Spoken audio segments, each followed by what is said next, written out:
fucking taxi. Driver turns, nods at the empty passenger window and stares. Crank it down, you say. From the back seat, the city rises strange and sticky. Sweat behind these stupid sunglasses. Back, neck, forearms all wet. Thighs in shorts that squash out and gum to this old vinyl seat slashed down the middle. Head pounds, heartbeat and brain, and there is no magic in that, only aspirin, but who has some? Chauffeur's cap shakes, means the Spanish, you're Spanish, not so good. But finally, okay, I crank it down. The taxi stops. Black and white checkered lobby. The woman at the front desk is kind when you hand her your credit card. Ask where you might get something to eat. Oh, see, she says, and then there's a map.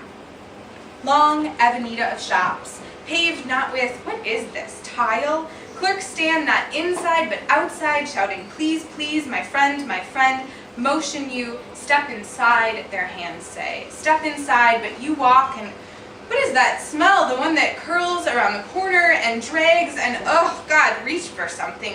You do not look so good, my friend, not at all so good. Bench to sit, and you mostly do. Me duele, you say, me duele. It hurts me.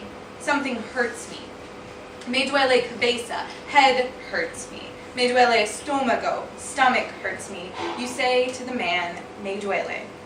Por supuesto, he says, of course.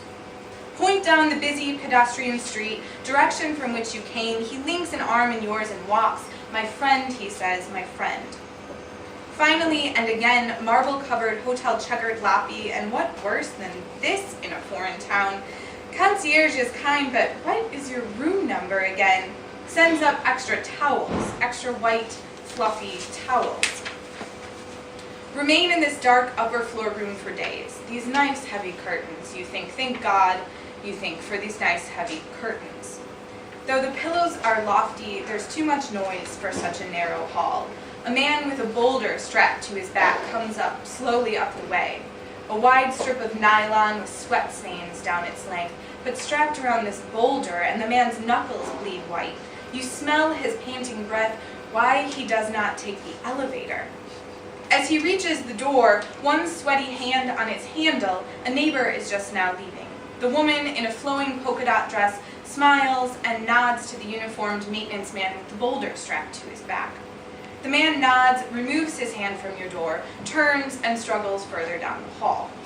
When the elevator dings open and the neighbor woman steps inside, the man marches not so quickly back.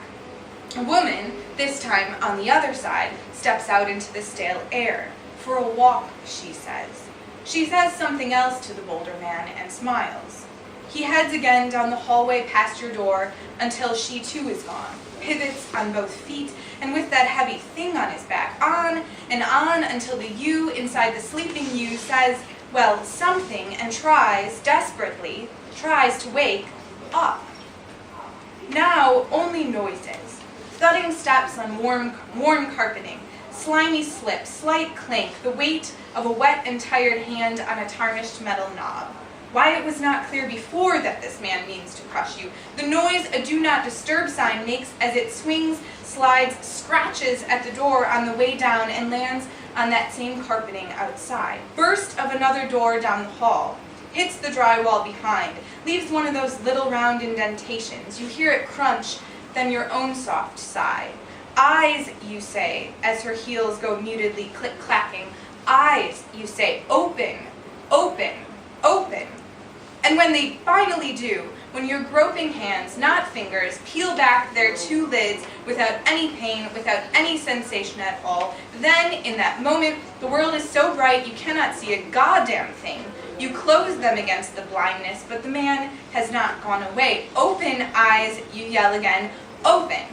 And finally, for good, they do.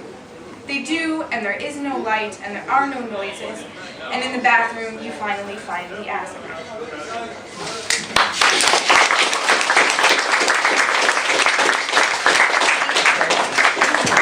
Yeah. Thank you very much. The first of those is the one we have in the magazine.